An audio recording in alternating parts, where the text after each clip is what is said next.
മനസ്സിനെ ഞെക്കുന്ന ഒരു കാര്യം അവതരിപ്പിക്കാനാണ് ഞാൻ ഇവിടെ വന്നത്. ഞെട്ടരുത്. അപ്പൊ തുടങ്ങാം.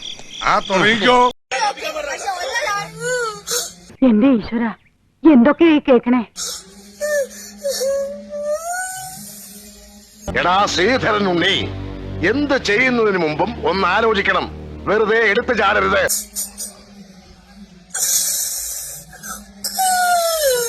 ഇപ്പൊ എന്തായി? ഇരുന്നങ്ങ് അനുഭവിച്ചോ. സത്യത്തിൽ താൻ മണ്ടനാണോ അതോ മണ്ടനായിട്ട് അഭിനയിക്കുകയാണോ? ഏത് നേരത്താണോ എനിക്ക് അങ്ങനെ തോന്നിയത്? ഓ, നിനക്കങ്ങനെ ഏത് നേരത്തും തോന്നും. അതെ, എനിക്ക് തോന്നാണോ അതോ ശരിക്കും മണ്ടനാണോ? എന്നെ എങ്ങനെങ്കിലും ഒന്ന് രക്ഷിക്കണം. അയ്യോ, നോ നോ നോ. അവനവന്റെ കയ്യിലിരിപ്പിന്റെ ഗുണം അവനവൻ തന്നെ അനുഭവിച്ചു തരണം. താൻ നിരന്തരം ചെയ്യുന്ന കർമ്മങ്ങൾ താൻ അനുഭവിച്ചിടുക.